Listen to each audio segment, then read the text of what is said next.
Warning. Warning. You are about to enter the propaganda report with Brad Binkley. Warning. Warning. You are about to enter the propaganda report with Brad Binkley. Warning. I guess I need to stop it. You are about to enter the those propaganda report It's like a fire with Brad Binkley. Flawless Warning. execution on this. I don't know how to bound it. I should have two buttons, but the buttons are online. And Ian Cove. That was Hey, where are your producers right now? You should fire every one of them. everybody's fired. You're fired, Edmund. He doesn't have thumbs, so he's doing the best he can. That was Cobra Command. Is that Cobra Commander? I think that was. It sounded just like Josh. Oh, okay, it was Josh. Excuse me. Just Josh doing it. It's just Josh deeper doing Cobra version. Commander. Yeah, Now, Josh Cobra Commander's like this. You know, he's different. But so- Josh does it better. Josh He's good at voices. Josh is very dramatic, and my it's God. great for story. Josh, who plays Trump on the show, and the what's the Iranian leaders guy? Ayatollah. The Ayatollah, hilariously. He edits together very dramatic intros and outros, and he's been wanting to do one for the show, and he sent me that, and I think that we should get him to do one. It would be very, very explosive, Oh, yeah. and we might not live up to the billing of it, but I think it would be fun to do. Oh, yeah. It would be really fun. Especially, what's up, everyone in the chats? Happy Canada Day from Toronto from D's Laughs. Is Canada Day? Hey. What is that? What is Canada Day? What do you do? Is that like 4th of July, or is that Man. It's like 4th of July. It's like 4th of July. is that your Independence Day? They probably. I wonder if are fireworks legal in Canada? No, I don't know what people would do in Canada. I don't want to make fun of Canada because No, I D's Laughs is like the best guy, and he's my only Canadian friend. So have fond memories of Canada. what kind of memories? I spent 2 months there. Really? A lot of. Oh yeah, it was great. I hopped around from Montreal. Only made it to Edmonton that time, and then came back home. But I was doing. They have these festivals called the Fringe Festival, and I brought a sketch comedy show. So we just toured around one summer. Lived in a van. Yeah, just communist tour. So comedy it comes from the communist state of Canada. A lot of it does anyway, but not anymore. I don't think. No, it was very. In my mind, Canada was freer than us back then. Yeah. But I don't know. If that's Did true you guys anymore. say faggot a lot? We could? They encouraged it. They encouraged it. So, I remember cigarettes being even ridiculously expensive back then. This was in '97. Right, like $5,000 a pack. It was $8. No, $8 a pack. $5,000 today. Yeah, That's what $8 is. $5,000 in today's money. Yeah. Yeah. So adjusted for inflation. Exactly. It's their 4th of July. It says these. Melena says, "Why is anal paused?" So for those who are listening, I have a screenshot from, and I will address this in a moment, from a law and crime court reporter describing something that was said during the closing testimony or the closing argument for Diddy's defense lawyer to the jury. We're going to go into all of that today, and we're going to actually, after covering a little bit of the news, do some reenactments of Diddy's attorney's closing argument. I'm going to reenact the argument, and Ian is going to be my director as though I'm auditioning for the biopic. Coach. You're acting coach. Yeah, you're my acting coach. I want to get the role of Diddy's lawyer, who is a white guy. So he's older than me, but, age doesn't matter in movies, really. They just, they manipulate it at their will. Ian is going to be my coach. That's what we're going to do in the second half of the show. Ian, I have to tell you, at the Bro Grove festival, I hadn't done this on stage in so long. We used to do it all the time, but I said faggot on stage. I said it so many times. And it's just so liberating, because used to always say faggot on stage. And you never thought of a fag when you said fag. Never thought of a fag. It was always.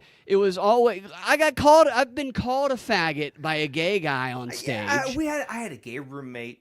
I had a gay roommate in the 90s, and I asked him flat out, do you ever get offended when I just throw around the word fag all the time? He went, no. Yeah, he didn't. He said, "Stop being a Didn't give a faggot shit. with Just that stop being a question." fag. Probably, yeah. And he was a retired, well, He was got retired. injured, but he was an airborne. He was airborne infantry, not like an airborne ranger. But he was, and then he broke his leg. Yeah. He got on So it disability. made him I said, gay? well, what did The you broken do? He goes, leg? "Well," what's that? Did the broken leg make him gay? Yeah, that's what happened. Yeah, he fell out of the plane, broke his leg. That turns you gay. That's I don't know unfortunate. if you knew that. It is unfortunate. And then he drove around some gay officer in Germany. And I said, so is there like a whole gay subculture? He's like, oh, my God, yeah. All the gay military bars and the gay military nightclubs. Really? Uh-huh. That's interesting. Yeah. It's fine. Who cares? I'm not going to go. I got to be honest with you. I want to know how Lindsey Graham, who's running against in South Carolina to keep winning, the most a closeted, openly gay person. You think he's gay? Of course, dude. The dude's covered in semen. Every time you see him on TV, he's glazed. He's like a donut from Krispy Kreme. Most of the time. Does he have a wife? Does he have? No, he what do they doesn't. call it? That's why I want to know who's running against him. He's like the most pro-war hawk you've ever seen. He always wants murder and death, and he clearly is power bottoming people into corners at night. The videos they must have, but he doesn't. It's like he hides it, but he doesn't. And I just feel like South Carolina is not getting good candidates against the gayest guy. Yeah, he's been around for a long time. Yeah, he really has. He loved old John McCain, but yeah, it was so Bro Grove. It was interesting in a lot of ways. It was interesting, but and I didn't say it gratuitously as people often do on in improv shows. People who would absolutely try and cancel you nowadays for saying the word fag on stage during a show used to say the word fag all the time on stage during shows 10, 12 years ago. All the time. Now would condemn it and would say that they've grown and they would. I remember I filmed something for a show a few years back, about 8 years back, and never saw the final product. It was actually really cool. And I remember asking what happened to that project we filmed, and the response from the person who put it together was, well, I think that the times have changed, and it's a little bit chauvinist and inappropriate now. And this is the person who wrote the project and cast me in it. I was fine. I guess I learned how to live without the word fag. It's when they took retard from me that I got really upset. That's when times got dark. I mean, because they took that last. They took retard last. Right. You Right. know? They just snatched it midair. You fuck, and nope. They took it from you. Yeah, and every retard I know, if I'm being retarded, they're like, excuse me, I shouldn't say that. When I say retard, I'm talking about my friends. People I know who have, I don't even know what retard is. Dude, Down retard's syndrome. I would never awful. call somebody with Downs retarded. Dude, they I would look never so call a gay happy. person a fag. When I was in college, the little townhouse next to mine. They had a Frank Zappa lived there, not the Frank Zappa. A guy named Frank Zappa lived there, and he had a retarded daughter who we in my house we called her Moon Unit because that's one of Frank Zappa's kids, and it worked. And she looked like she was having a great time. She would walk around with a cordless phone, not a cell phone or anything, like a old school phone? like the cordless. Oh, No, the way cordless. you pull it, a right, Cordless yeah. phone. Yeah. Not wireless. You Cordless. get about 100 yards on that. And she would walk around the courtyard, yell at it, kick it. She had a bunch of Looney You Tunes fucking stickers. faggot. Yeah. She had a bunch of Looney Tunes stickers on her bedroom Yeah, window. You retarded faggot. Yeah, she looked like she was having a great time. Yeah. Well, I miss those days when people didn't take everything personally. Akira USA says I used to be called black hard R chili. Yeah. Because I'm half Mexican, and that is it's a creative insult. So I I was always kind of I never did the hard R on stage. Yeah. People would do it, and I saw one person that made it work. Out of like every comedian that every white comedian that tried it, like I'm going to be edgy, I'm going to say the hard R. Even back in the day, it's like, well, I don't think the way you're doing it, just dropping it randomly, has to be in a creative way that makes sense for the joke. And Billy Johnson, who died about 7 years ago, very funny guy, he made it work with his. He would tell the audience, he would be an audience full of people, and he'd go, all right, when I say, and he'd say hard R, you say faggot. This is back when everybody said faggot, And he'd say hard R, and then he'd hold the mic out to the crowd, and they'd all go, faggot! He'd say hard R. He'd hold the mic out to them, and they'd go, faggot! And then he'd go, all right, now when I say faggot, you say hard R. And he'd go, faggot! And he'd hold the mic out. Dead silence. That's hilarious. It was hysterical. Nobody would say it, even back then, but they would all say faggot, and it was a great joke. R.I.P. Well, Billy. But that word is just more loaded than any other word in the English language. So it's just easier to stay away from, Yeah, and I don't, That's for me. It's like, just easier to stay away from. I don't. But I don't care if I hear it. What's the guy? The square face guy does NLP for the presidents and stuff like that. The square face guy that does NLP. The square face guy does the NLP for presidents. Thank you, Deez Last. He says, right, this should be enough to get an end pass. He's trying to get me to say it. Deez is black guy trying to get me to drop the hard R here. I said nigga on stage when I was in Florida, because I was talking about Diddy and them nipples and all that jizz he's getting on there. And it was liberating to like, because it wasn't just to say it. Like, I did it. I was trying to do it a little bit where it's like, I'm not going to say Carlin. Carlin's way too good, but it's just like I was doing it in a context of to illustrate why it's stupid to put so much power into language and the impact it can have, that you don't think about it. And it was a lot of fun. Bro Grove was. I think that some of it is on their behind their paywall. They'll probably eventually release more of it, but it was a really good time, and it has gotten me to a point where I'm gonna start going do some shows around Atlanta, and I'm gonna kind of test the boundaries of what I can say. Dude, because I can do those. I can't travel with you. You know that. Yeah. Josh snores. I got these cats. It's insane. Yeah. Did you hear Josh on the podcast, Deez? Did you hear when they called Josh up, or they said they didn't call Josh up during the podcast? It was Jake Shields' podcast, the former MMA fighter, and Owen Benjamin and Sam Tripoli were up there, and they'd had some past conflict, and they were kind of like working that out on stage, which was interesting. And what's the guy's name?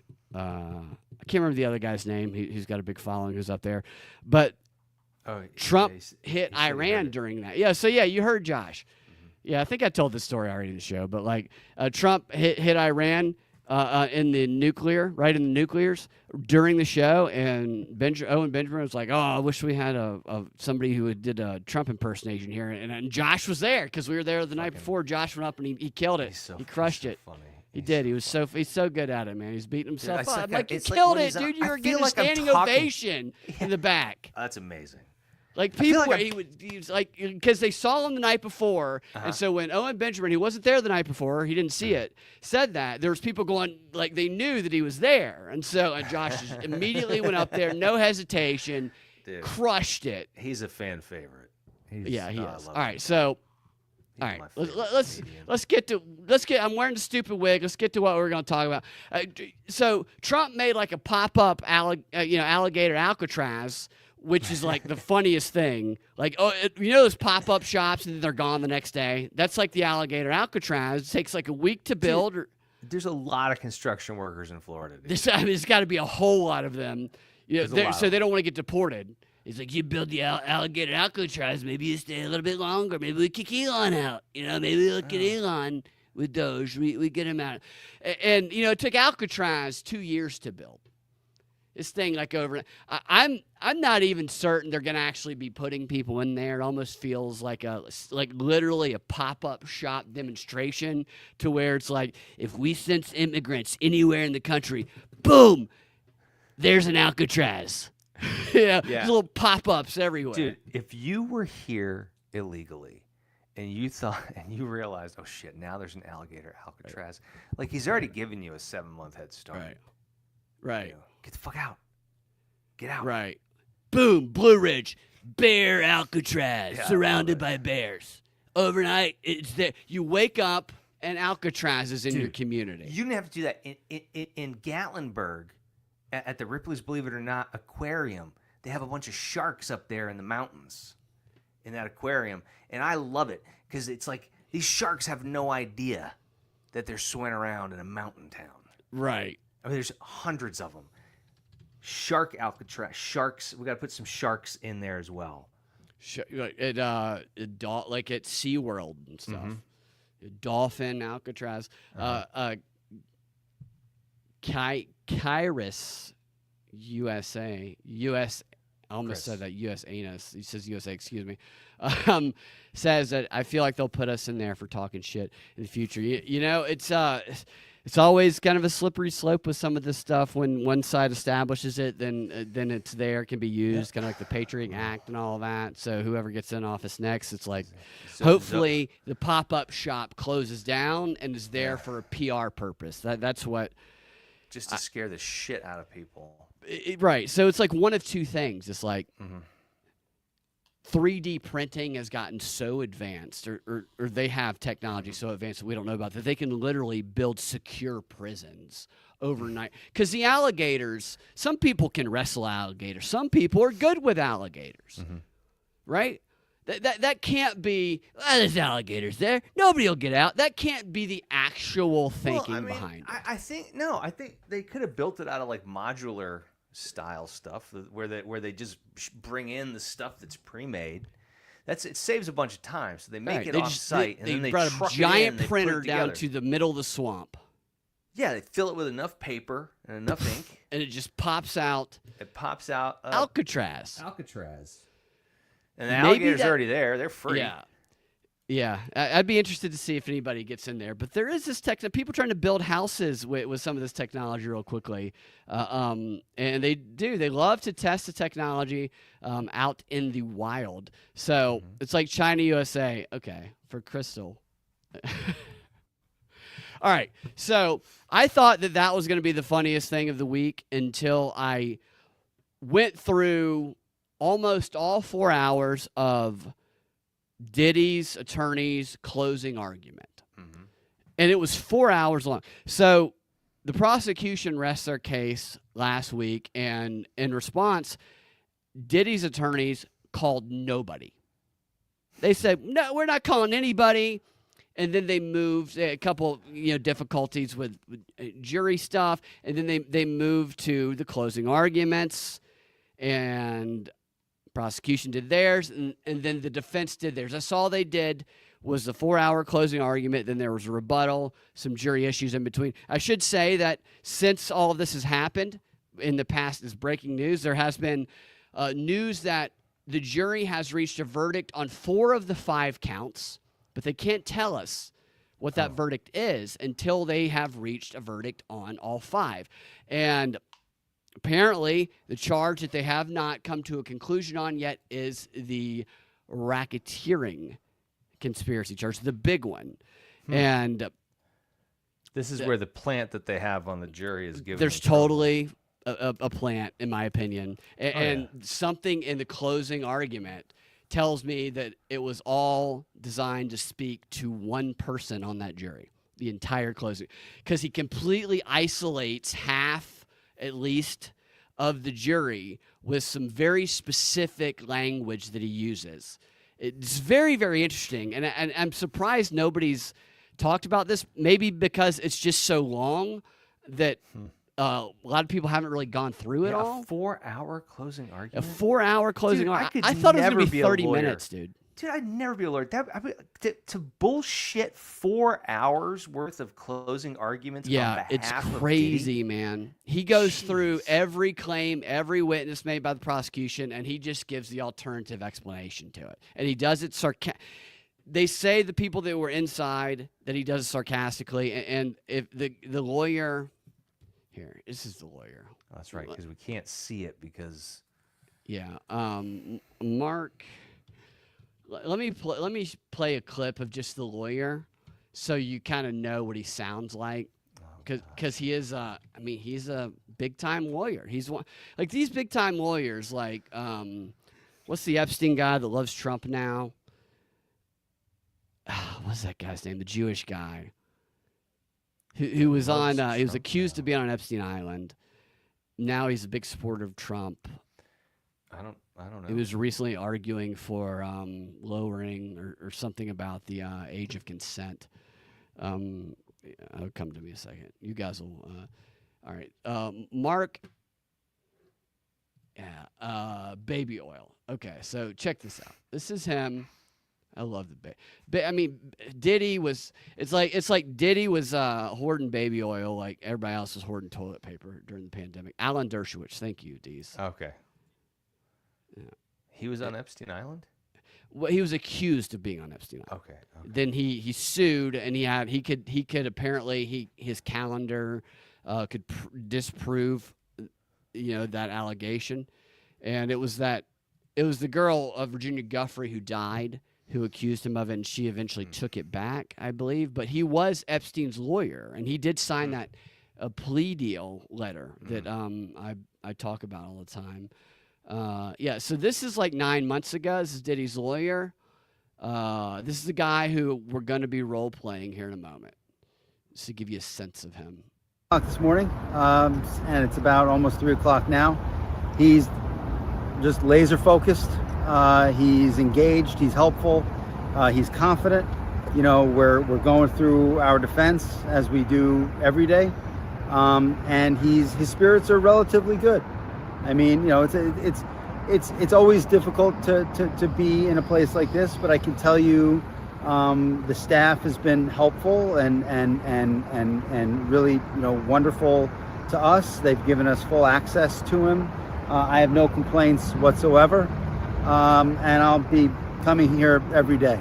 Every day until he's out, I will be here with him, working on his defense, making sure that this case goes in the right direction, which results in him leaving this building. And you are thinking of bail? We will probably make that Same. Listen, I don't want to say, and we think we have defense. You guys enjoy the rest of your Saturday, but I'll be here again. I'm coming every day. Right. One other thing. Baby oil. Right. What about the The last one? How do you explain the baby oil and the lubricants? 1,000 bottles of baby oil. I don't think it was 1,000. I think it was a lot. I mean, there's a Costco right down the street. I think.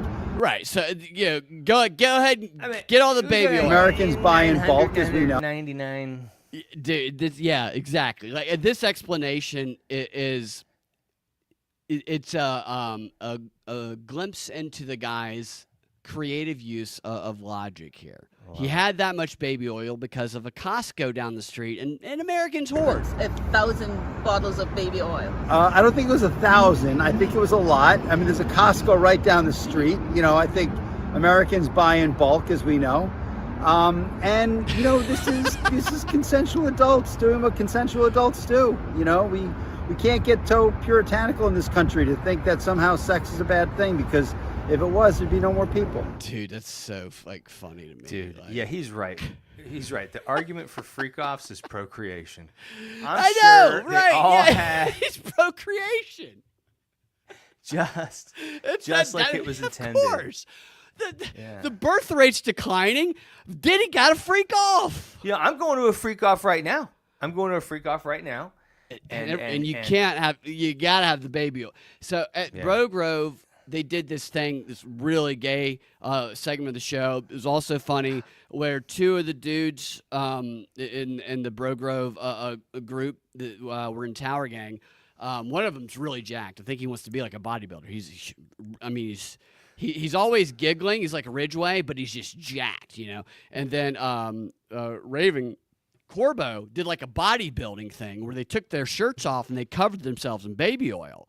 And they had Toad come up there in a blindfold with his shirt off for some reason, and he was trying to feel them to determine which person is which. And it was funny because there were people in the crowd laughing their ass off, and there were other people in the crowd going, what are we watching? What's going on right now?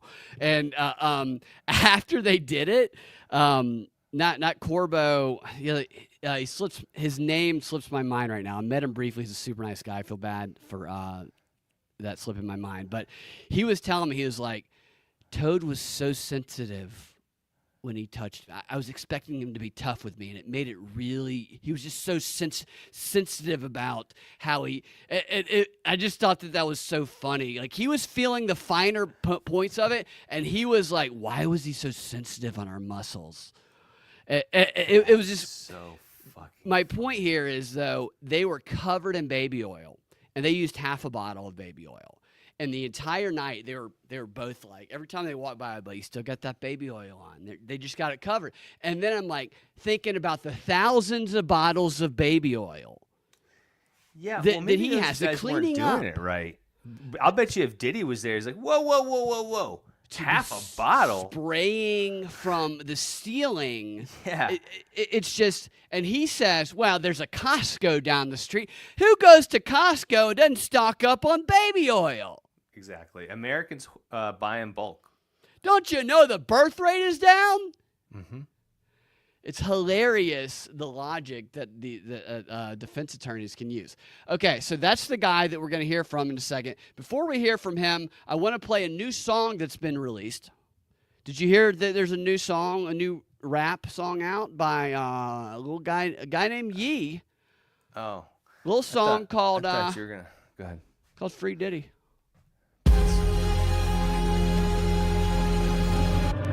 Niggas ain't going to sleep till we see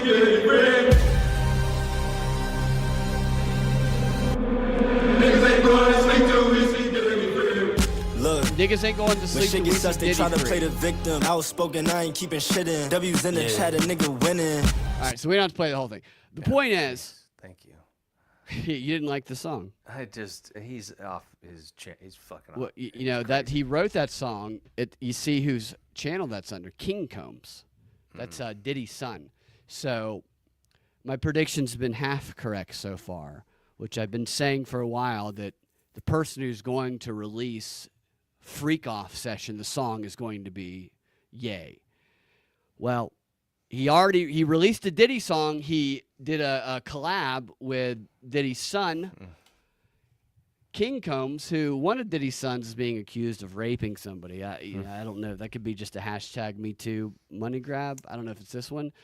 But it's just so funny to me that Ye was just like, he made Heil Hitler great again, and then said, sorry for my anti-Semitism, free Diddy, baby. And he's like, what the fuck? Well, he's mentioned in the court. Like, he was at Freak Off Sessions. They didn't say his name, but they described him. And I should say allegedly. But and they probably showed him some of the videos they have of him. Yeah, dude. So one of the things the jury has right now are hundreds of hours, I believe, was what I read, of videos of Freak Off Sessions. Jeez. I think That's we talked what's taking about them so long to deliberate. Right. They're just watching pornography. They're just watching it. Yes, I'd be like, guys, we have 100 hours more dude, to they're go. watching. Right. Yeah, no, let's watch it I gotta again. get Let's through slow all it the down. freak-offs before I make up my mind. I need to see all the evidence. Exactly. And one of the funniest moments of the trial to me was the description when I think we talked about how some of them had their headphones off and the people in the court could hear them moaning because they only showed the videos to the jury. The jury had the headphones on, but they could hear through the headphones. And the women were disgusted, and the men were just like straight-faced, like, I see this shit every day, you know? Diddy was just making a bunch of pornography, it seems, and Ye showed up in all white, and people showed up into his parties in all white. And one more clip, then we're going to get into the readings from the lawyer. So this is from Law and Crime TV, and this will answer the question about the screen image for today's show. This woman here is a great court reporter. Law and Crime TV is it's great. They do awesome work. They have a huge following. This is what she said that she heard during the closing argument made by Diddy's attorney that we just got a glimpse of a second ago. She was in the courtroom, and she heard this. And when it comes to Cassie specifically, Mark Agnifilo is like, okay, I suppose you can sex traffic your girlfriend if you sell her into prostitution. They're swingers. This is a lifestyle. Again, kind of that was a common theme throughout his closing, was that this was just an alternative lifestyle, that these were just swingers, and these were just people who were engaging in threesomes, that they were adults, that they were making these choices. And he kind of said something interesting where he was like, okay, well, if your partner likes anal, but you don't like anal, do you stop doing anal? It was kind of really like an oh my God moment a little bit, because I saw some people in the gallery kind of just be like, what did he just... I did a double take when I heard that, and I had to put those captions on, which I just showed you guys. Wow. Let's hit that back just to make sure we heard that correctly. And when it comes to Cassie specifically, Mark Agnifilo is like, okay, I suppose you can sex traffic your girlfriend if you sell her into prostitution. So he's saying all of that sarcastically. His entire case is this prosecution is fake. This is swingers. This is a woman who was just like Diddy. She loved it. She was a schemer. She was sexual. She was more into it than he was. And this is all fake. Maybe you can traffic your girlfriend. Yeah, I guess. So that's like the tone that everybody in the court said that the defense attorney was giving, to give some context here. And they're swingers. This is a lifestyle. Again, kind of that was a common theme throughout his closing, was that this was just... What? They keep saying the G. She keeps saying swingers, not swingers. Swingers. She keeps saying swing. Yeah. And swingers. Right. She's doing a hard G. She's What's doing with the hard G? Dude. And if I'm a swinger, I'm offended right now. I gotta be honest. No, a with what? you. A swinger. Yeah, a swinger. I'm a swinger. A swinger. Hey. An alternative lifestyle, that these were just swingers, and these were just people who were engaging in threesomes, that they were adults, that they were making these choices. And he kind of said something interesting where he was like, okay, well, if your partner likes anal, but you don't like anal, do you stop doing anal? It was kind of... So if your partner likes anal, so this, she heard this. I went to these transcripts. I don't know what the official word on it is, because one of two things is true here. The attorney for Diddy said that, and yes, he said that while making this argument of, yeah, I mean, maybe you can traffic your girlfriend, I guess, but can you rape your wife? I mean, if you like anal and your partner doesn't like anal, do you keep doing anal? It's one of those things. What's the implied thing here? It's one of those things you don't like, but you do for your partner. That's kind of the implication that she comes to that conclusion later on in the clip. But either he actually said that, which he might very well have, or he said anything instead of anal, like the other person who was reading a transcript from this. But it took me a while to find this moment. So I think it might even be more hilarious if he said anything. The other one who said anything were censoring some words, so they might have changed it to anything. So I don't know what the real thing is. But if it was anything, and this girl, this chick here, who does a great job, was distracted or for some reason heard anal, and he actually said anything, and then she goes to her huge audience and says, yeah, he said rhetorically to the jury, yeah, if your partner, if you love anal and your partner stops liking it, what are you just going to stop doing anal? Come on. That is so funny if she misheard that but reported that. You know what I mean? Like, that's funny as shit if he didn't say that.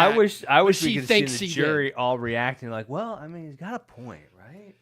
Right. It's just like, well, if your partner loves anal or you love it and your partner doesn't, well, it's like, well, anybody can wear a strap on. Yeah, it's a lot of different interpretations to that, you know. It's like, well, we're married, no rape. It's just the fact that they didn't elaborate on that. Yeah. Like there was no follow-up question to that. Raise your hand. Raise your hand in the jury. Raise your hand. Do you like anal? Raise your hand. Raise your hand. No. Sit up if you like. Stand up. You know, it's just bend on 1 foot if you like. Stand on 2 feet if you like anal. Oh, yeah. No, what's crazy about that moment is it's difficult to tell if that actually happened or she misheard it because of how wild the trial is. And because of how stupid it is that we can't watch a federal See it trial. live. Yeah. I'm not sure which, like I said, I think I almost want it to be true that he didn't say that. And she just made this. I don't want it to affect her career. She does a great job, but I just, it's not even her fault. You're so involved in this disgusting trial. You're hearing pornography. You're hearing about people getting their mouths peed in and choking, and the Punisher coming up and being like, "Yeah, I had erectile dysfunction till Diddy gave me that hard pill. I got so soft when he would beat the shit out of her right before I had to pee in her mouth."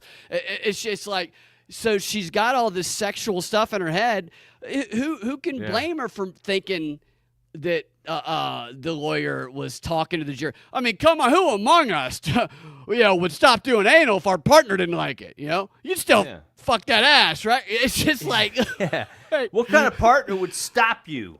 Right. It's just like it's the context of the case is so bizarre. Everyone needs a good anal partner. You don't right. I feel like.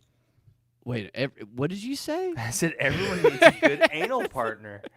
You need a solid anal partner. Anything partner, you said, no, right? Anal partner. Oh, I think you said anything. Oh, you said anal partner. Anal partner. Definitely said anal partner. I misheard you. I'd reported anything partner. I guess that is all inclusive when it comes to that. Nevertheless, that is the funniest.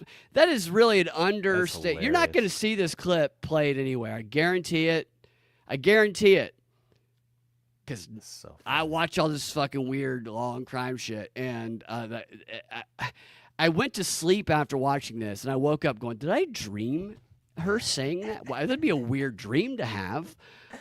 I have a weird fantasy that a court reporter, a long crime, described hearing the closing argument for the defense, and then you wake up and Diddy, you're dreaming. I mean, and in your dream, Diddy is behind you. And he's just whispering in your ear, I can't get out of it. I'm like, what's going on? I wake up. I'm covered in half a bottle of baby oil, which is not enough. It's nothing. It's not, I can't. Yeah, I can get through any crack though. With just that amount, I can get through any crack. So, get that out of here. Ian, I've rambled, and I know you might have to go. I don't want to keep you too long. So, however long you can stay. Sure. It's going to go through some transcripts. You let me know. Okay. So a couple quick ones, and then we'll do I want to do my audition because there's definitely going to be a Diddy biopic here. So Diddy greets his lawyers apparently. Mm-hmm. There's 8 of his lawyers. I just found this out from Nancy Grace, one of her guests. He's been doing this to greet his lawyers. He goes into court, looking at me, and like you're doing karate or something. He bows to each one of them to show respect. 8 of them, he bows to them. Okay, right. But before turning around, sticking a finger in his mouth, and to his actual mother going, "What's up, mommy?" That's also something that happened from this creep, who apparently his childhood involved him going home frequently to gangbangs happening at his house.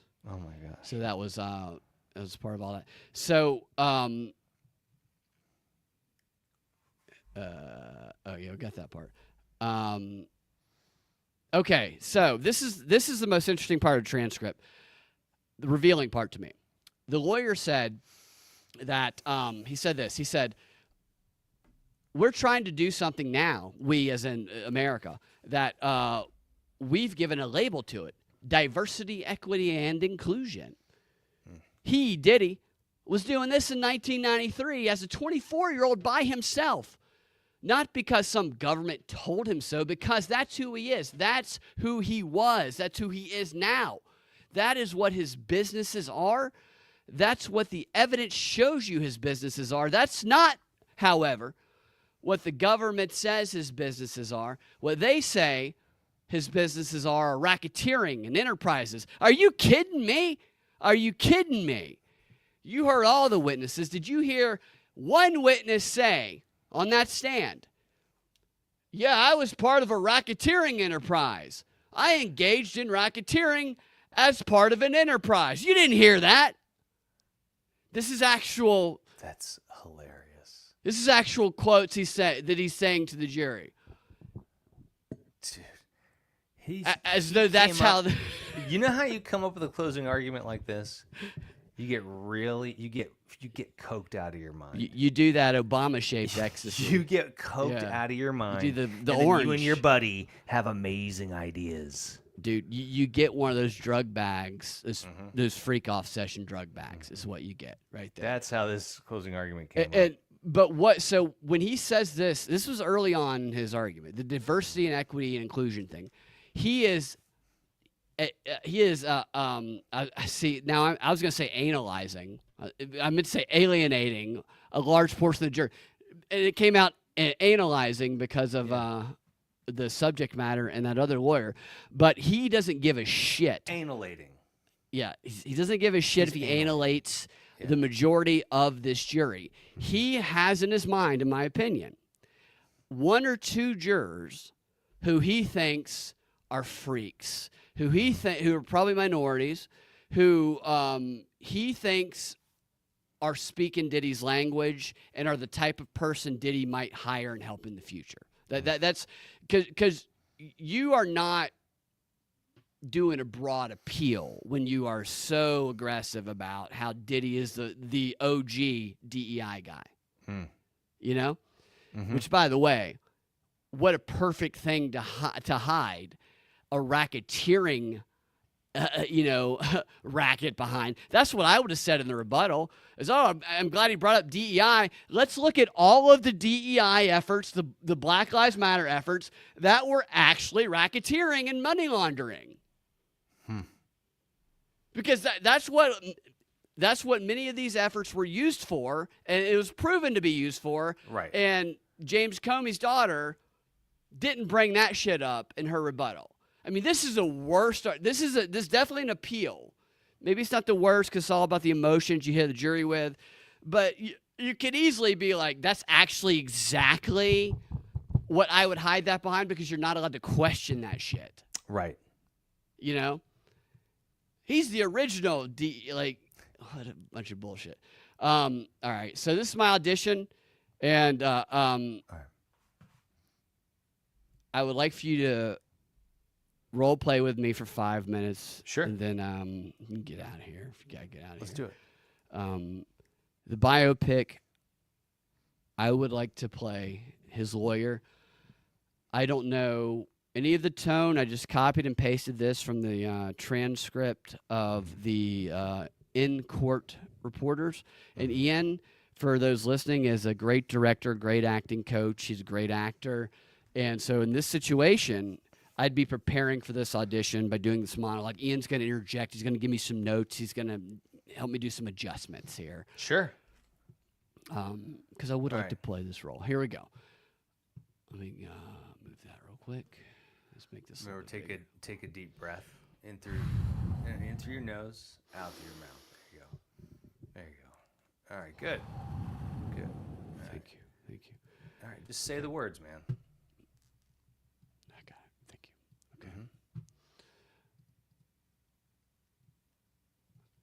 Okay.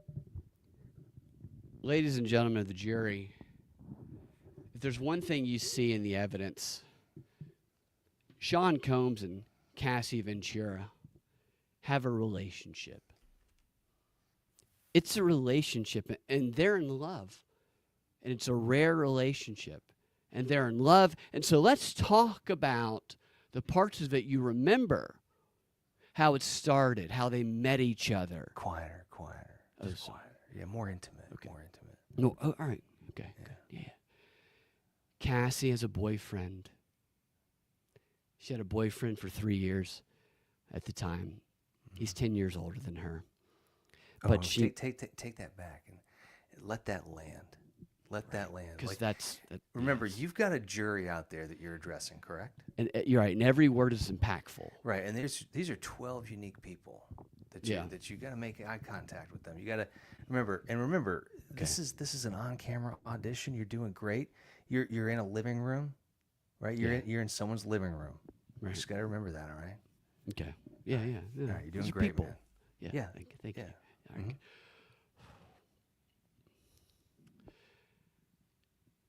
Cassie had a boyfriend at the time, 10 years older than her. But then she met. See, you didn't let it land. You gotta let that land. Look at this. Like, say that line, and then just look at the jury. Cassie had a boyfriend at the time, 10 years older than her. Then she met Mr. Combs. He meets her, and they're off to the races, man. She has to sneak away from her boyfriend. Yeah, so this is, remember, like, Combs is like, he's like, really. He's a big guy, right? Well, but she's so happy there. And she's happy. You got it with your, No, sell yeah. it. He's really happy, and then the 10 years, this boyfriend's 10 years older. It's kind of gross, 10 years isn't older. it? So start with the 10 years older, and it's gross. It's fucking gross. Well, part of his client, part of the thing against him is that he's 25 years older. So. Yeah, right. I mean, but he's that's like better. painting a pattern of she too... hunks onto these older men, and he's actually because they had be Diddy sarcastic as a schemer. with it. So be sarcastic with they're it. They're painting her as a schemer, just like Diddy here. Yeah, I mean, he's 10 years old too, so like that's not weird. This is a pattern for her, right? Okay, yeah, like let it land and let it really land. Like so emphasize. Like you're almost expecting the jury to laugh at your joke. Right. Okay. Right. It's like so. I think that we're creating Cassie the villain. Yeah. This. Yeah, of course. She is the villain. Yeah. Free Diddy, man. There's one thing you see in the evidence. Sean Combs and Cassie Ventura have a relationship. It's a relationship, and they're in love.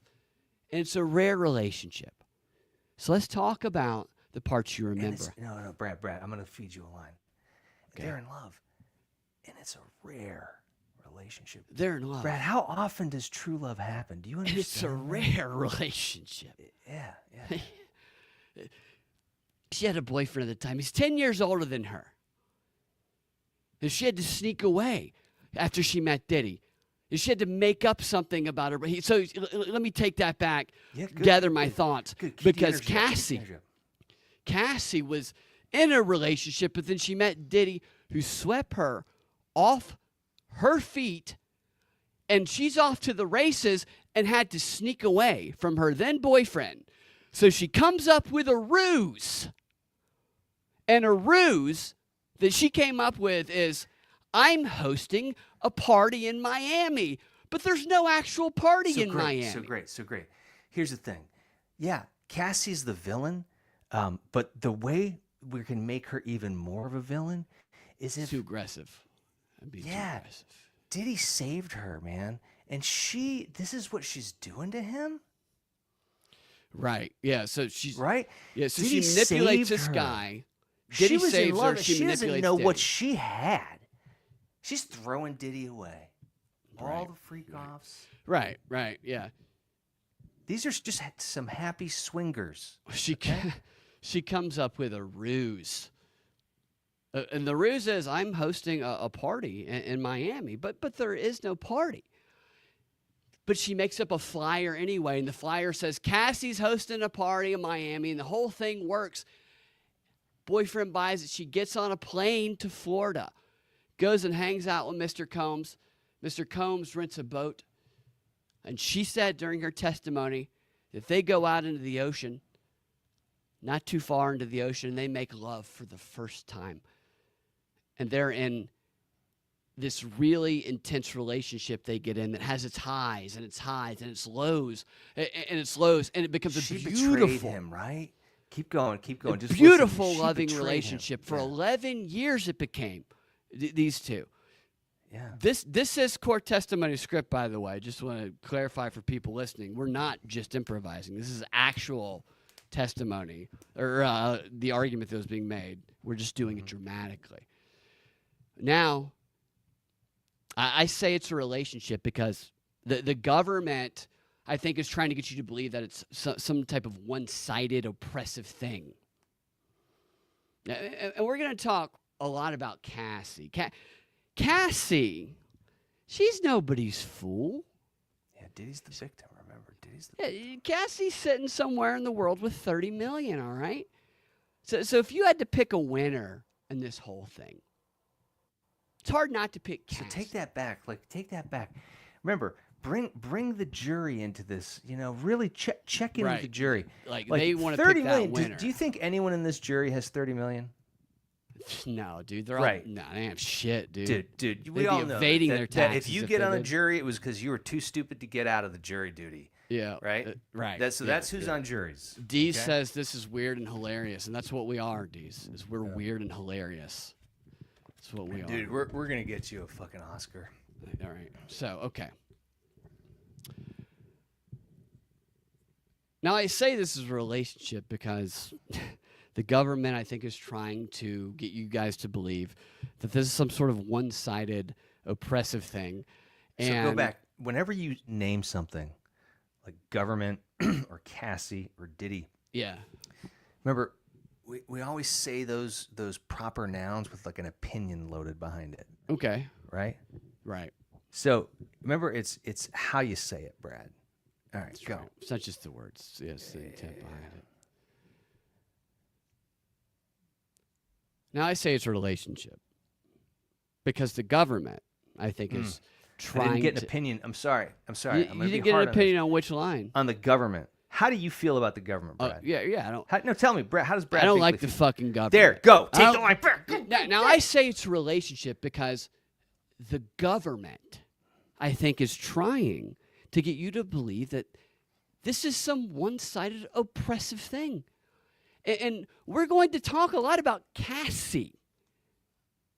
Cassie is nobody's fool, okay? She's sitting somewhere with 30 million, all right? So if you had to pick a winner in this whole thing, if you had to pick a winner, it's hard not to pick Cassie.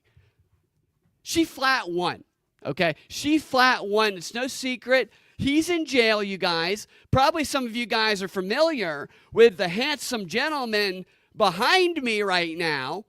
Members of the United States. Look at him. Turn over your shoulder and look at him. Look how handsome he is. Members of the United States Marshal Service. What wonderful, wonderful people. And they have certainly done just a great job keeping him safe, by the way. But they've done it while he is in jail. And that's no secret, you guys. Cassie won. It's like a slaughter. It's not even close. It's 100 up so far. Cassie won. So, okay, anytime you have a line twice, you say something twice, the second time it needs a new emphasis. Needs a different, yeah, right. Needs a new and different emphasis. No, Go. definitely. Right? Mm-hmm. Definitely. Mm-hmm. Cassie won. It's like a slaughter. It's not even close. It's 100 up. So anyone who's telling you, yeah, Cassie, she's a victim. She's naive Cassie. She couldn't see what was coming. Let's look at the facts, people. That's why he loved her. Look at him again. That's why he loved her. No joke. That's why he loved Cassie. And that's why he loved her, because she matched him. She was like him. Matched him. Yeah, she was like him. Yeah. He was at a certain level. Cassie was at a certain level. They're in love with each other. And in my opinion, it's kind of a great modern love story. It's they didn't write love stories like this in the 1800s because they didn't have a lot of these problems. Okay. This is actual court transcripts that we're doing this dramatization from, still in character. They didn't have a lot of these problems. He has 6 kids at the time. Most of the time he's with Cassie, you know, he has these 6 kids. Yeah. He also has these women. He's a hero. Every time you talk about Diddy, take that whole section. Right. I need to build him up while I'm beating her down. Build him up. Yeah, no, I need to, yeah, right. Yeah. He is a hero. It's a great, it's a great note. Yeah. He has 6 kids at the time. And most of the time he's with Cassie. But he's got 6 kids. He only has women, you know, at that time that he's taken care of. And it's complicated, as they say. And it's complicated, but they're truly in love with each other. They're truly in love, and that's what defines their relationship more than anything else. That's the end of that monologue. Going through it with you, I think I see the message that he's trying to get, where it's Cassie's been painted as the victim, Diddy is the villain. Reality is they're more of equals, and it's actually the sly Cassie, proven by her ability to make those fake flyers to bamboozle her boyfriend. Right. Who's right, and she has a pattern of dating men who are much older than her. Yeah. Right. No, I like the levels you brought into that. Somebody gonna match my freak. That is exactly the message. These laughs. I mean that. It's crazy because like I stopped a couple times to say that this is actually the transcript. I'm not adding anything to this transcript. Now here's another 2 quick ones, and this is it. If you got to go, you got to go. I'll just read them. I do have to go. All right, if you got to go, I'll just read them too. Yeah, that's funny as shit, Brad. Yeah. Guys, it was super fun tonight. Yeah, thanks for playing with me, Ian. Of course, you're man. great. You play a perfect director. Coach. Yeah. I'm just gonna read these and get out of here. Yeah, man. But, I'll see you Thursday. So all right. So what I want to do is another sketch for us. Is I want to do auditions for this. I want to do this for real. We do a sketch. We have people come in and we do different. We audition for the Punisher. We audition for all these different characters. Oh yeah. And we're just like you know what I mean? Yeah. Yeah. That's a great idea. All right. Thanks, Ian. Bye, everybody. Bye. That's funny. I always push them. All right, so I'm going to read a couple more of these transcripts. Sam Bankman fraud is a free. Yeah, that's going to be the best, dude. If he goes to jail, you know, he's going to be paying some guy from the Aryan Nation to pee in Sam Bankman-Fried's mouth. So they were playing songs. Who was playing songs? It was one of those law and TV YouTube channels. Nancy Grace was playing all these like Eminem songs that were like talking about Diddy freaking off. She was playing these clips of Diddy. You guys have probably seen some of them on Conan O'Brien, where Conan O'Brien's talking about, he's like, so you go to hotels, right? But you book hotels a little differently than everybody else, right? And Dave's like, no, I send people in there to prepare. And he's like, to prepare. And he's like, yeah, you know, for sexy. And he's like, oh, to prepare for sexy. And he's like, what does that entail? And Diddy's like, well, you know, sexy. You know, locks on the doors and shit. And then Conan O'Brien's making jokes of it. But it's like shit that he's revealing in this trial. But again, the argument from the defense here, as illustrated by our script reading there of the transcript, is that Cassie was as much of a freak as he was. Now, he does address the domestic abuse stuff. He does say, he says this had nothing to do with with freak off sessions. Had nothing to do with sex trafficking. It's like Diddy is a freak. He's a swinger. So is Cassie. Cassie's not a victim. Cassie's actually a manipulator. This is what the points he was making. And there was no racketeering involved. And there was no sex trafficking involved because the guys that he paid who came and banged her and peed in his mouth, he didn't pay them to have sex with her. They weren't prostitutes. They were like companions who were paid to hang out. And there were times that he paid them when they didn't have sex with her. Like maybe they just, made her mouth a urinal. No sex, though. And so that was kind of the point he was trying to make to the jury. But his appeals were all very emotional and very specific towards one or two of the jury members. That was the most interesting thing to me about going through the transcripts with the... So I watched videos of a couple people inside the court just read through it. And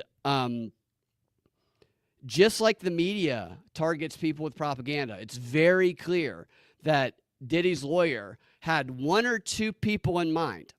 And we've heard stories about how there was one or two jurors who are like, we aren't going to follow the jury instructions, which it's kind of hard to follow jury instructions that say, hey, ignore all this shit you heard.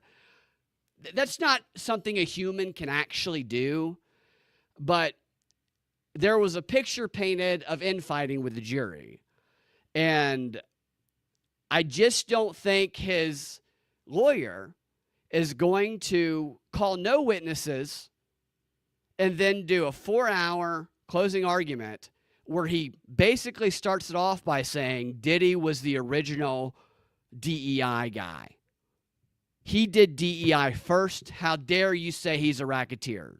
So that tells me that he pinpointed a black guy, probably, on the jury as someone that he thinks either is in the entertainment community or wants to be in the entertainment community or likes to get a little freaky. And that they made their bets on that, and it might not work. Or maybe it's a white guy. Or maybe it's like a white Epstein type guy where he's like, that white guy looks like somebody who's been on Epstein Island. He will defend, he will fight that jury for us because of the skeletons in his closet. I just think that has to be the thinking because he's not going to win the entire audience. Just like Beyonce, matching Jay-Z's Freak. So I realize that it's hard to listen to some of the rap songs I used to like, because you turn it on, it's like, oh, Jay-Z's in that. What did I turn on the other day? Of course, he's like one of the main singers in it. Not Ludacris. Money Ain't a Thing. The guy from Atlanta. It's with Jay-Z. It's before he got together with Beyonce. Did you guys see Beyonce falling from that car the other day? That's an obnoxious stunt anyway. Freak off attendees. You're right. That's what they want is freak off attendees in the jury. That'd be another funny sketch. Is the jury selection during the Diddy trial. The questions, the defense, because I think the defense gets 12 strikes, the prosecution gets 6, if I remember correctly. I think that's what it is in a criminal trial. But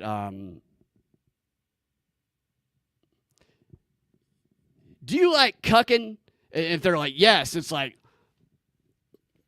strike everybody else. Keep that guy. Because that's what the entire process of jury selection is trying to bias the jury in favor of your client.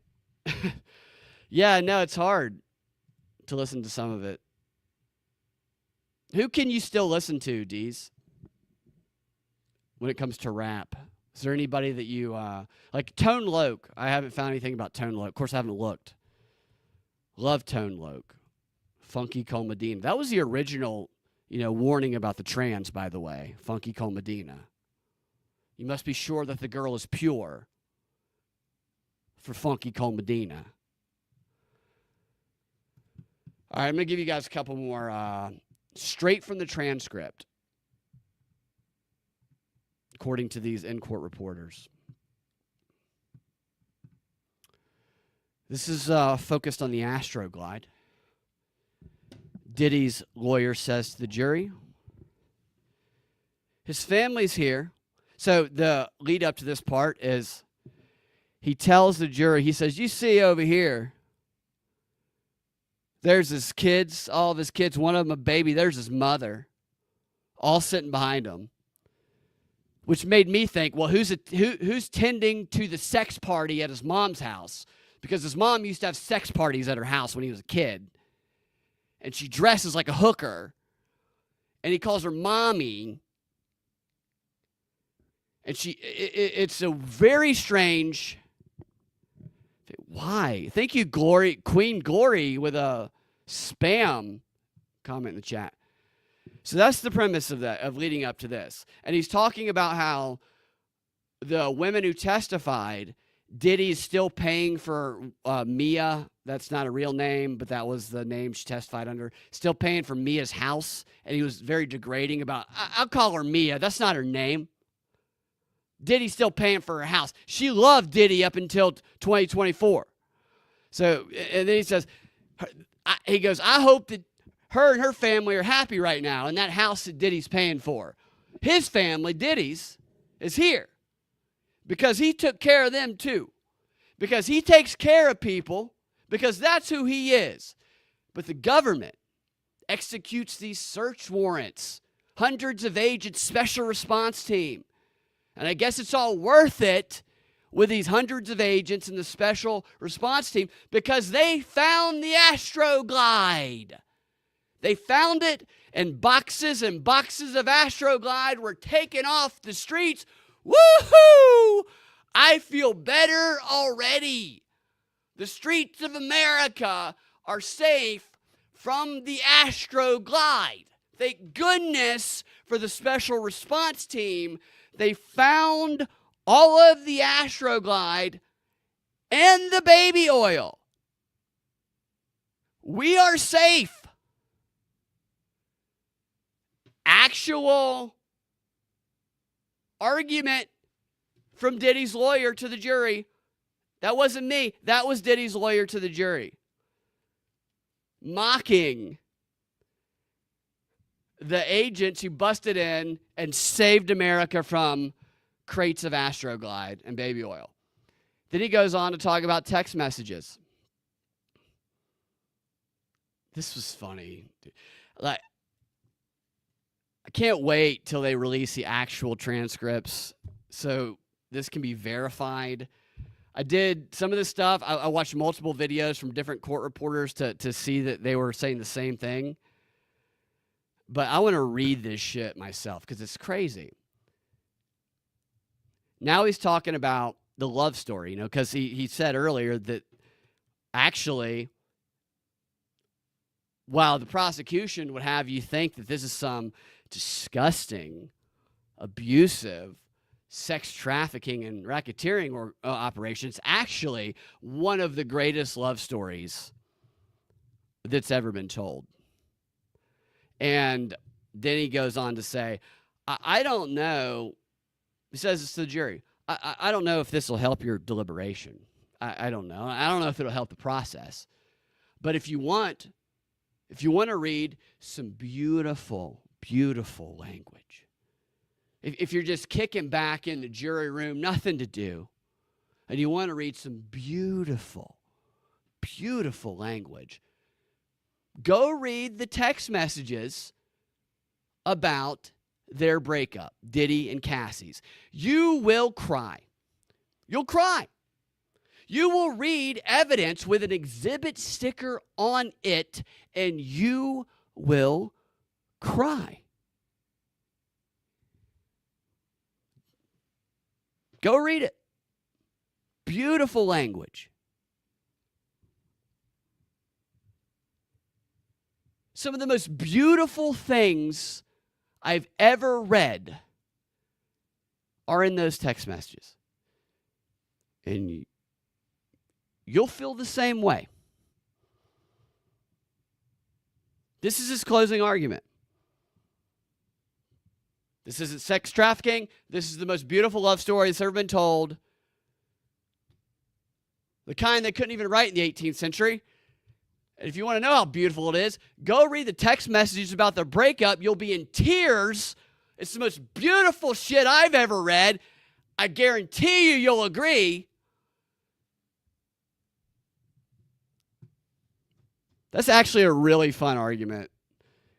Because as a defense lawyer to do that, I'm not a lawyer, but I did go to law school for 2 years, so I can pretend to be one. But from what I learned thinking about that, it's almost like you had to get the A-OK from your client to just kind of go wild. And that would be fun. This is like a creative exercise here. That, I don't think they're going to get him on racketeering. I don't know. I think the other charges, they're going to maybe get something. Let's go on there. All right. I think we're about out of here. Oh, yeah. He also said during the thing, he told the jury that Cassie, because the whole idea, this is fake trial, as I said, Cassie's not a victim. Cassie's a manipulator. That's why he established early on that when they first met in the telling of the love story, that for them to even get together, Cassie had to manipulate her previous boyfriend. And then later he kind of brings that back. He did it a couple hours later. Probably should have done it a little sooner. But he brought it back where he's like, now the prosecution told you about the burner phone when she was dating Kid Cudi or whatever his name is.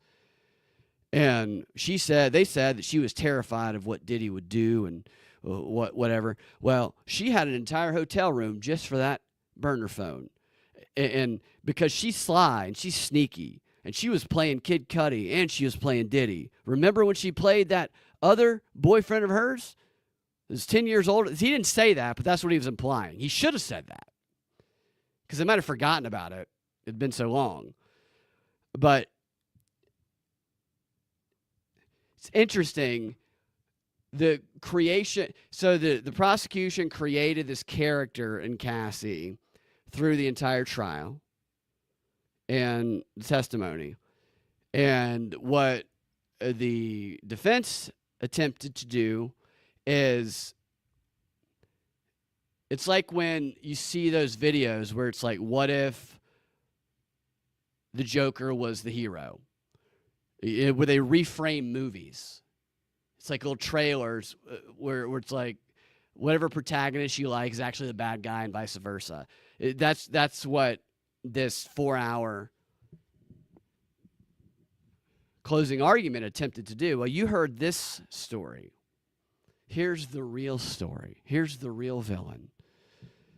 And he did not pull any punches from what I can see.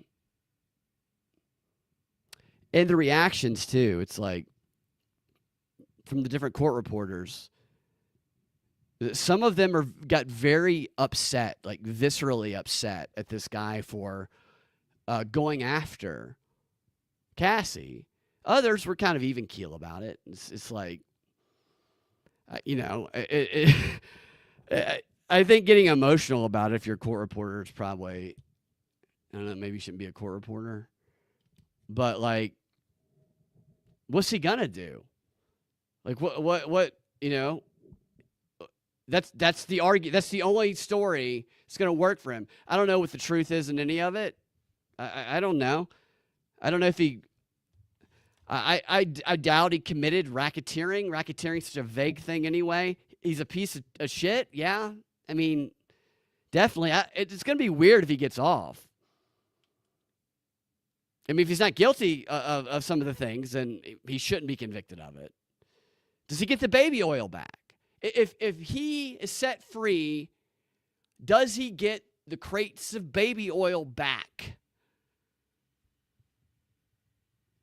Or does the government just keep that shit just like they did Ross Ulbricht's Bitcoin? If Diddy gets that baby oil back, Ross Ulbricht better get that Bitcoin back. Diddy stacks baby oil like it's Bitcoin. He's got a baby oil Federal Reserve going on, and it's been confiscated by the FBI, and it's in an evidence warehouse somewhere that only Lindsey Graham has access to. Lindsey Graham is such a fag, but not in a gay way. He's gay, but he's a fag in other ways. He's a war fag. What does that mean, Steve? Did you just type in like, am I seeing in blur, or did you type?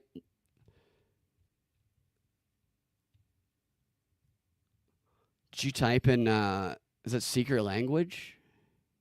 Let's see. Whatever it is, dude, I'm down. I don't think this is what a barrister's wig's supposed to look like. I'm a little disappointed. I look like a fag. I think this is a fag wig. All right, this is the last thing that I pulled from it. There's much more, too. I just got as much as I could. He said to the jury, Diddy's lawyer, he said, I mean, if you want to describe their relationship, they're swingers. This was their life. Swinging was their life.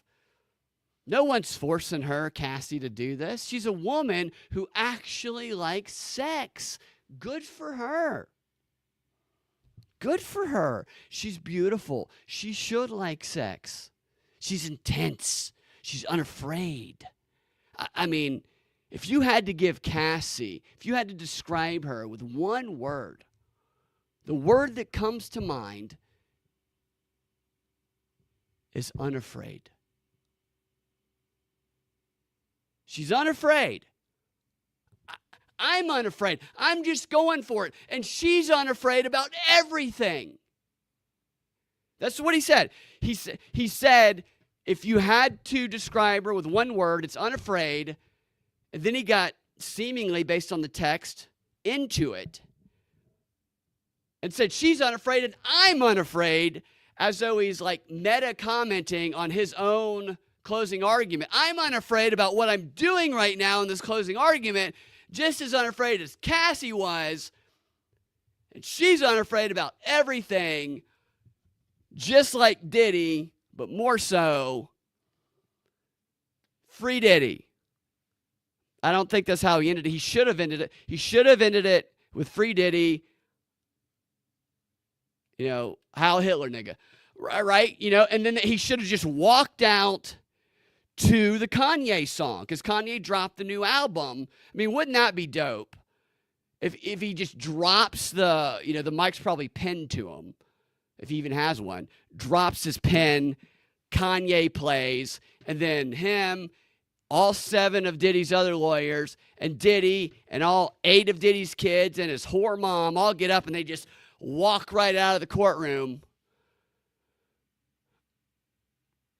into the chambers that they could legally be. I couldn't leave, of course, because he's in prison. But that would have been some epic drama. Like, I would like to see those courtroom sketches right there. The pen dropping midair, the look of shock on the jury's, the look on the face of the jury like they just got their mouth peed in by the defense. Maybe he pees in their mouth. Maybe he ends his closing argument by firing the urine he's built up for the 4 hours that he spent talking into the mouth of one unfortunate juror. Or fortunate, depending on the perspective of that juror. Objection, Your Honor.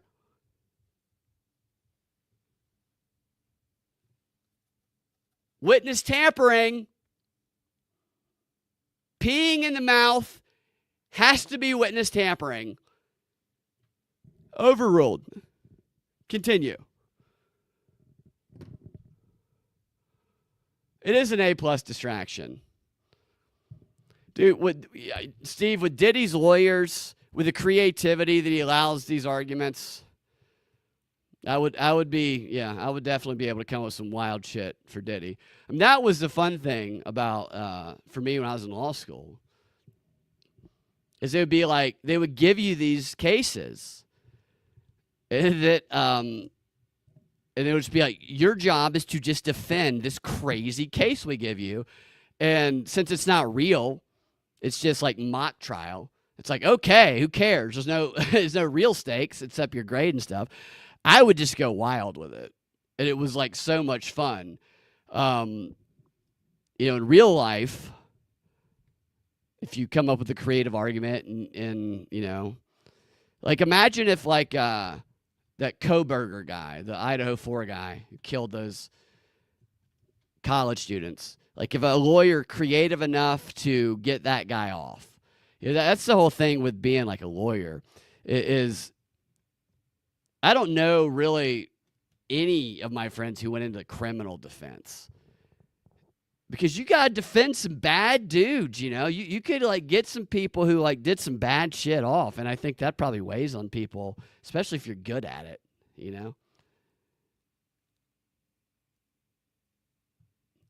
Yeah, dude. No, I did. I was good at it in law school. My law school teachers used to come see my, I used to stand up. There's a comedy club down there, and they would come to it. They thought, like, they would give me assignments in class. I would just come up with the stupidest shit, but they were like, they'd be like, that's flippant, but I've never heard that before. And I'm like, well, it's also a good argument, dude. And then they'd come see some of my shows. Still wouldn't give me an A all the time, though. It would piss me off. Law is such like, it's good to, like, I would probably finish law school if I could go back, because, like, look at the country right now. Everything's lawfare. Everything's finding the loopholes. Everything's, it's a war of lawfare, which that's better than like a kinetic war. But,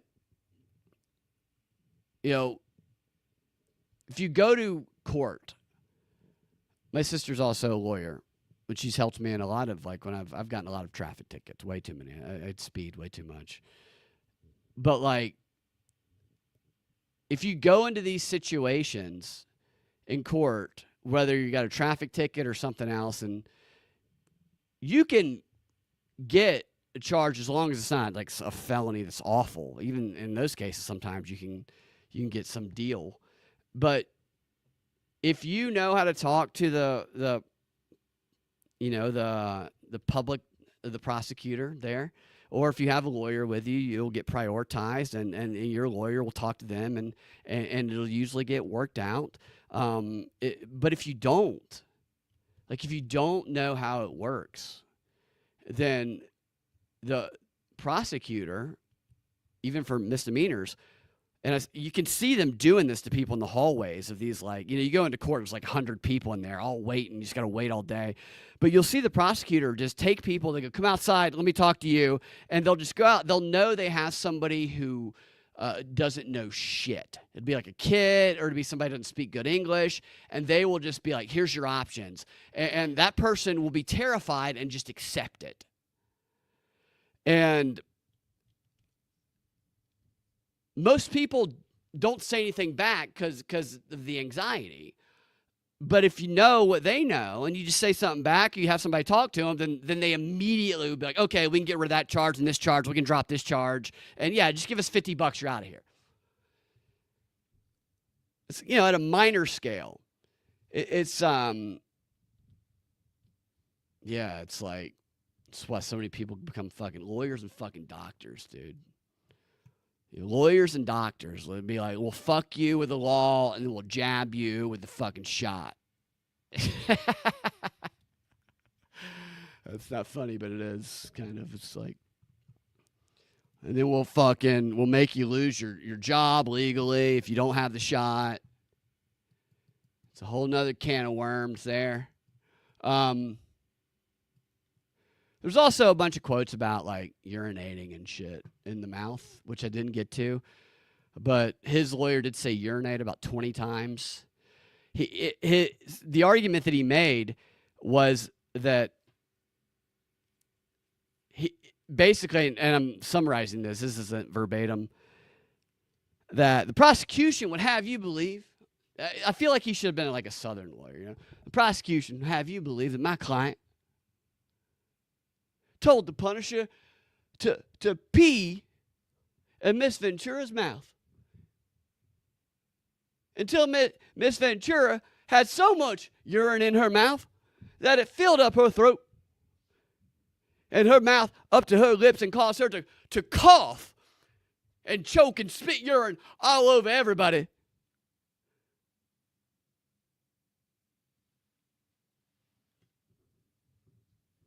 Making her have to stop engaging in the freak-off session for a 5-minute interval.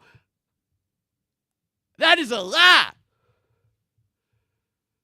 My client never told the Punisher to pee in Miss Ventura's mouth. In fact, it is on the record that it was Miss Ventura that told the Punisher to pee in her own mouth. You can see testimony here on CNN. You can see a News Nation that the Punisher, nobody knows his real name. We just know that he wrote a fine comic book about erectile dysfunction caused by witnessing intense love, which my client helped him overcome with his magic penis pill. But the Punisher said when he was asked, who told you to pee in the mouth of Casaventura? And he said, why, sir, it was Casaventura herself. She couldn't get enough of my urine. I was so dehydrated because every time I peed in her mouth, she was coming back for more. It's like I was being chased around by a urinal. Casaventura was a urinal chasing the Punisher around, trying to beg for that pee in her throat all day and all night, and the prosecution would have you believe it was my client that ordered that done. It is Cassie who is the sex trafficker.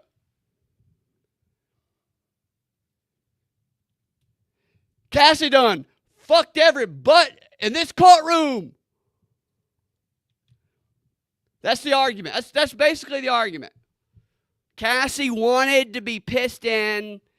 Cassie was like, treat me like a urinal. It's what gets me off, baby.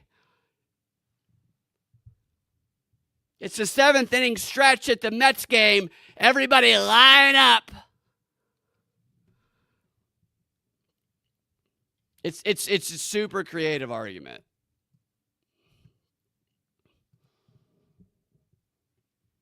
You know what's funny about the Punisher in this story is you hear that name in this context and you think, oh, wow. The moment he got that nickname,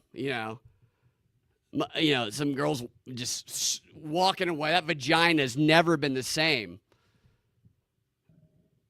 Right? It just poof. Like he made it pay, like it was Iran. She blew the nuclear facilities and that pussy up. And then they said, my God, he's a Punisher.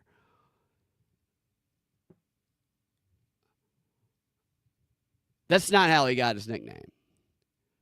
The Punisher got his nickname, according to him, when he was in middle school playing basketball.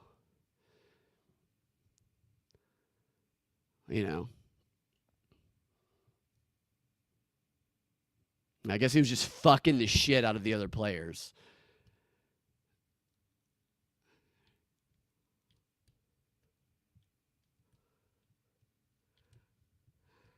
Yeah, it's too young. It's too young for that. Punisher. He doesn't elaborate on it. He just says he got the nickname playing basketball when he was 14. He should fill in the blanks on the interpretation there, okay? What's basketball to you, the Punisher? You weirdo. If you watch any interview with this guy and he comes off as what he actually is, which is a Craigslist male prostitute. This is like underlooked part of this whole thing is that these prostitute companions that Diddy got to come pee in his girlfriend's mouth and gangbanger while he jerked his Tootsie Roll off while he was in a burqa, butt naked. He got them from Craigslist personal ads. These are Craigslist personal ad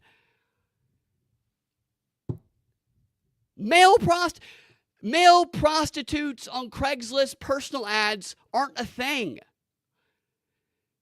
There's nobody killing it as a male prostitute or a companion on Craigslist personal ads. Like literally 0 people who've been like, maybe I'm broke. I don't have any money. I got to do something to eat. I didn't want to do this.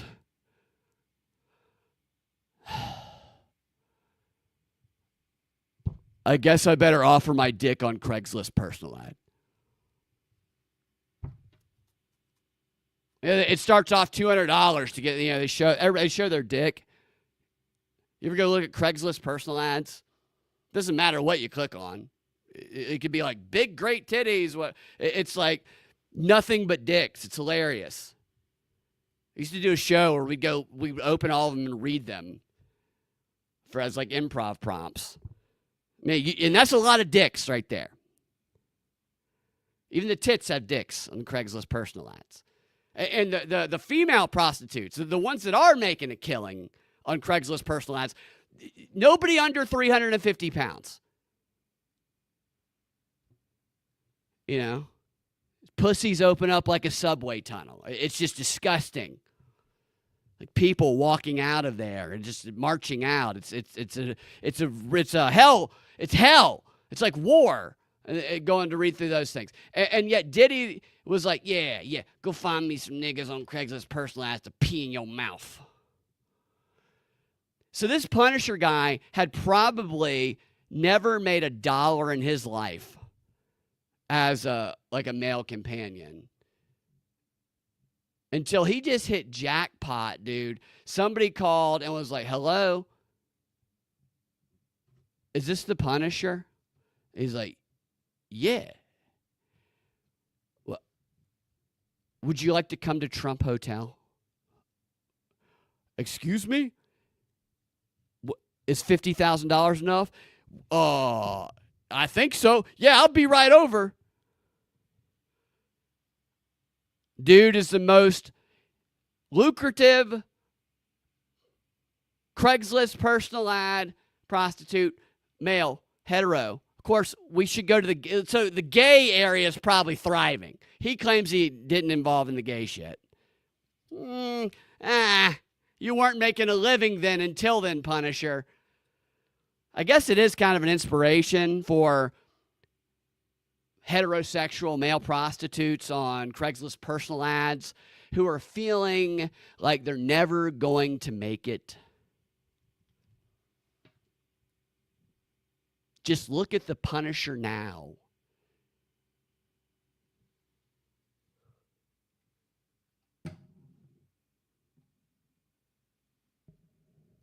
If Diddy's getting off either way. Inside or out, he's getting off. If he is freed, dude, that is going to cause an increase in the male escort business. Is it not? People see this Punisher guy. They say, look at these guys are retarded. He's literally retarded Craigslist escort. He can't talk. He can't even get his dick hard. Like, he can't even... Diddy hired an escort that can't even get his dick hard, and who's retarded. And people are going to be like, holy shit. There's going to be people following Diddy around going, I'll pee in anybody's mouth, dude. Bro, I will pee. I'll do it for 10... I'll do it for 10K, bro. You can rub my jizz anywhere on your nipple you want. for $200. There's going to be people following him around. That would be very funny, too. Like if I was ever in the same city as him and he were a free man, I would like to pose as a panhandler and say, let me rub some jizz on that nipple. Let me pee on your girl. Like that. Diddy. So there's a lot of hilarity that's going to open up for Diddy. He might end up just killing somebody or having somebody kill somebody. I think Diddy's a pussy. I think he's a real huge pussy, actually. You've changed your ways, D's laughed. You've trolled for Trump. But yeah, I don't know what it's like today. I remember I was in college, we'd look at it, and it was always, was it like 3 roses or whatever? And none of the pictures, the pictures are of, it'll say picture included, and it's just of the pussy. It's just a pussy picture.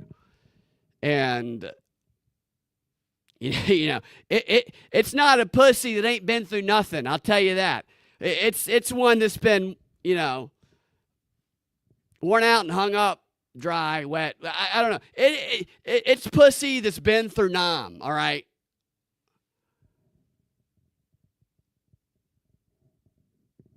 It's pussy that has PTSD when you look at it. It's like, what? It's like, that even real? And so it makes you wonder, what is the rest of the photo?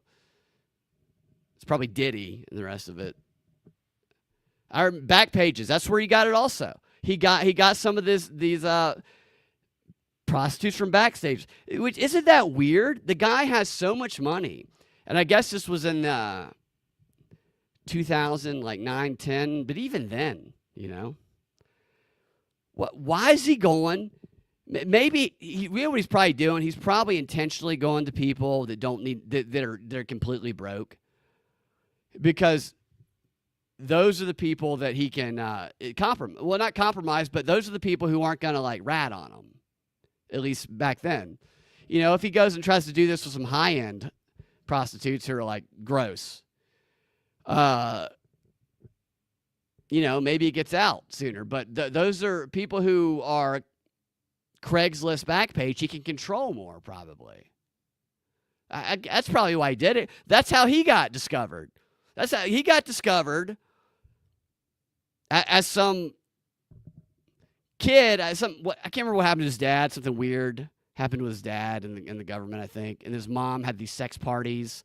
And it's just like, this is just such a manipulatable, controllable person. Yeah, rode hard. No, it was the phrase. Rode hard and put up wet.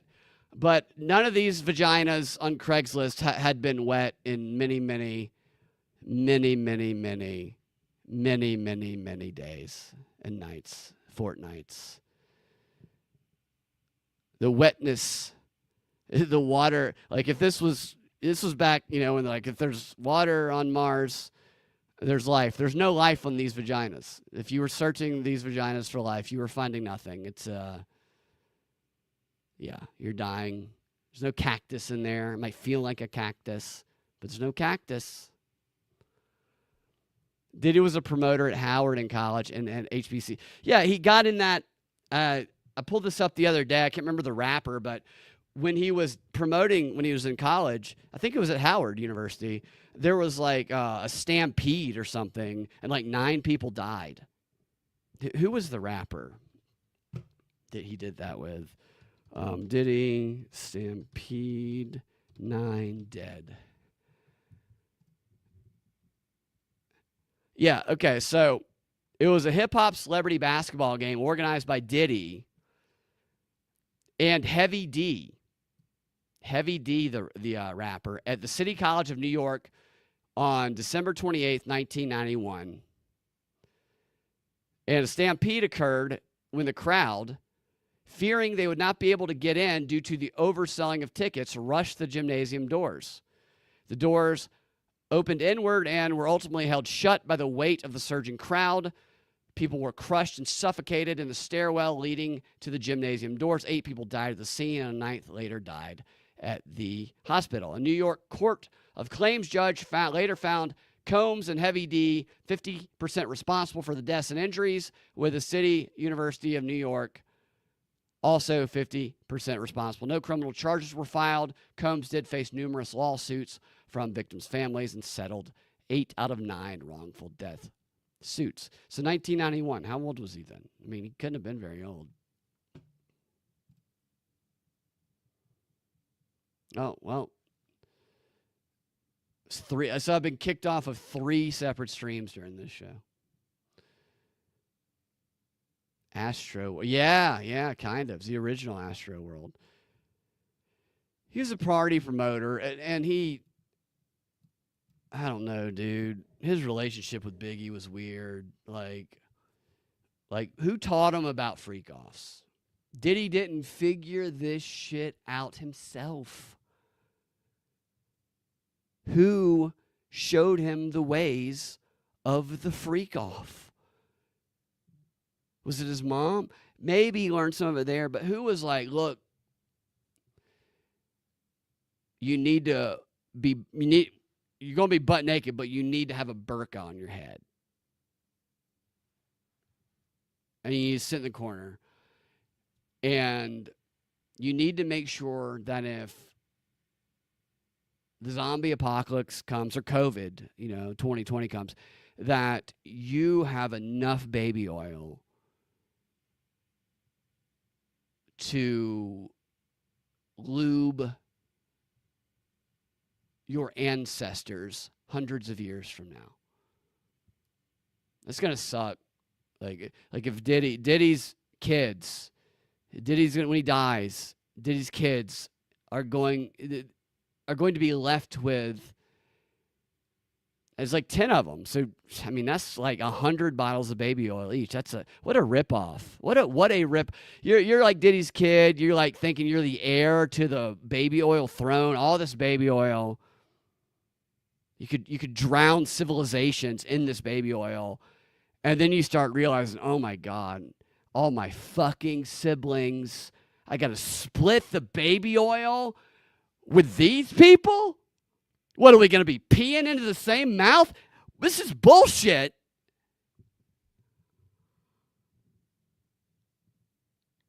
Clive Davis was an educator at Astro World.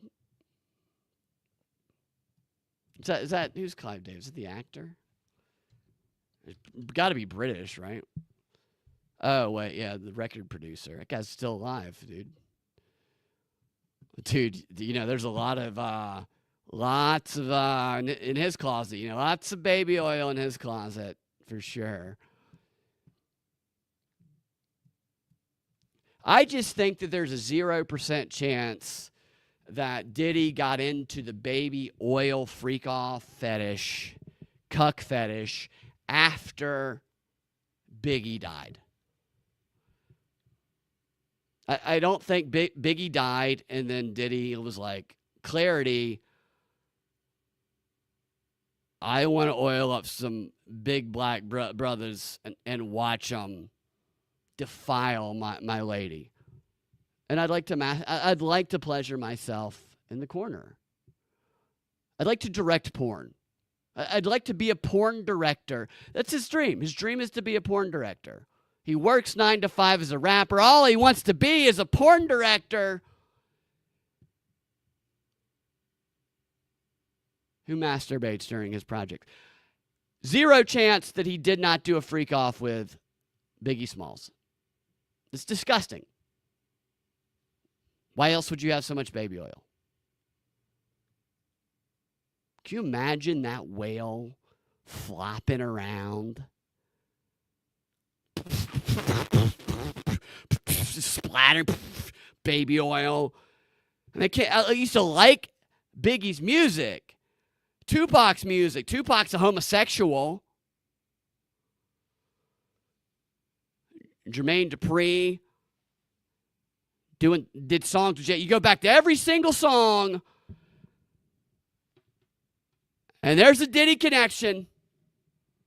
Got to go back to the 80s. I'm sticking with Tone Loc. If anybody ruins Tone Loc for me, Diddy's handler, yeah. Yeah. Diddy's his own handler in many, many ways. I think Diddy's handlers, which I forgot about this. I've been talking about this during the trial. It looks like he might get convicted on some of the charges, but the HR department that kept getting mentioned by the witnesses as the villains of this story that never got put on the stand, that they said that they were only there to just punish people and that they showed up to it's like they showed up as inspectors of the freak-off. Did you bring all the freak-off supplies? I don't care if you've been at work for 21 hours, Becky. Why is there we're short 2 bottles of lube, Becky. We got a baby pool in there. We need to be able to dive off of a high dive with the amount of lube. You're going to break somebody's neck, Becky.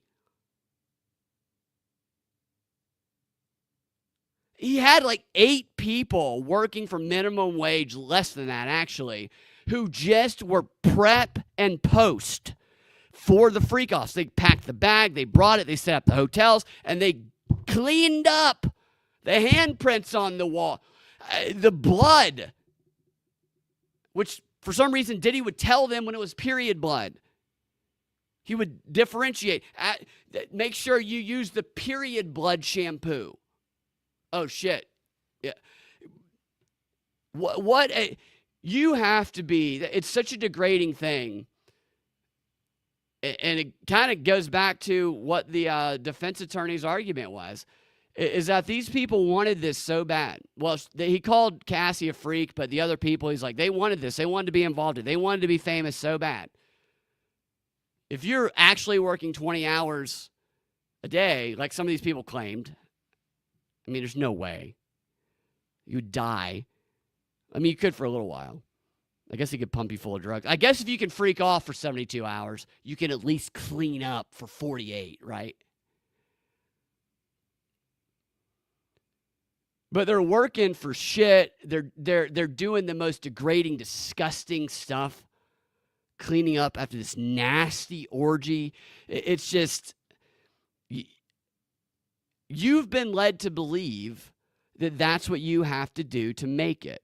I remember, like, in theater, in improv, in comedy, like, people would, they would clean, which is good. It's good to help clean up and stuff, but, they weren't degraded doing it, but, like, people would want to, like, stick around. They would want to do things because they would want to, like, they would want to be there, and they would want to show their work ethic for the people who could give them opportunities, which is a smart thing to do. Most people don't exploit that. Some do, but this is just a level of exploitation where it's like, man, that's just crazy. That's crazy. Hey, make sure you pack the drug bag. Go fill your prescription, give it to me illegally, get the Obama ecstasy, get the baby oil, the Astroglide, get the sperm urine separator and collector, and then the dripper, because we have to put it all into a what's it called, a beaker, and we have to shake it around in the beaker, and we have to pour it into the syringe because we want a nice mix and good consistency of urine, blood, and another nigga's cum, so we can squeeze it from the syringe directly on to the nipple of Diddy's choice after the gangbang of his girlfriend. And then, hope you didn't have plans, you have 12 hours of cleaning blood, piss, AIDS shit off the ground and wall of a Trump hotel. The Punisher was pissing in Motel 6s and extended stays until he got that call from Diddy. He went from single A, baby, to the major leagues overnight in that Trump hotel. And now every time any of us ever go to a nice hotel,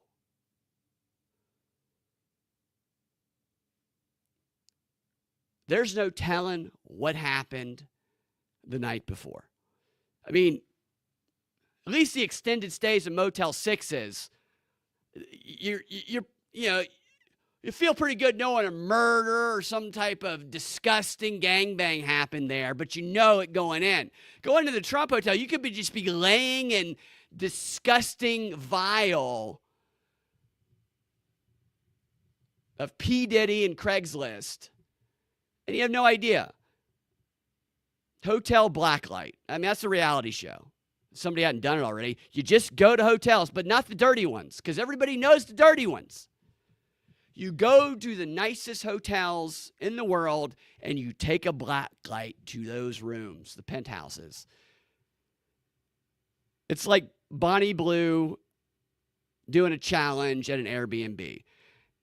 It should lower the fucking prices. Every room Diddy did one of these freak-off sessions, and Trump should have to lower the price. That's a legislation I want presented. I want the prices for every single hotel room in a Trump hotel that Diddy had a freak-off session in to be the same as the price at a Motel 6 or an extended stay. I want $29 a night stays in the penthouse of these hotel rooms around the world. It's only fair.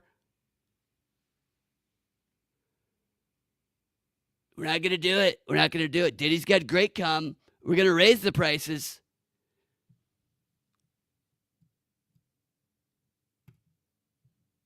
All right, I've been retarded for long enough today. Thanks for indulging me. Thanks for freaking off with me, everybody. And I look forward to finding out what the actual verdict is. And I especially look forward to the court documents being made public for all. Be a lot of good script readings. Thanks for hanging out in the chats, y'all. What's going on? Look at this. My mic just broke. Look at that. Look at that. That's something. That's something you might see at a freak-off session right there, isn't it? Diddy's like, that won't even touch my asshole. You can throw that thing in there like a javelin. Propagandafight.com, youtube.com/Brad Binkley. Obviously, I need new technology if you want to support the show. I have a broken microphone stand in my hand. You can get episodes of whatever this is with me, Austin Picard, and Sam Tripoli through patreon.com/propaganda report, propreport.locals.com. I think that's, I don't know, there's a lot of sites. Rumble, that's just the regular one. Propaganda report. All of my links are in bio of my X profile at Freedom Act Radio, which is a hard to remember, stupid handle to have.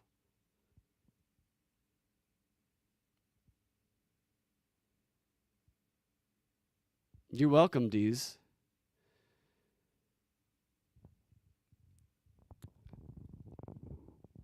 Somebody, actually, like, I wonder what the rights are. You probably have to buy them, but a flip book of the Diddy trial courtroom sketches. It's a top seller. That's a top seller.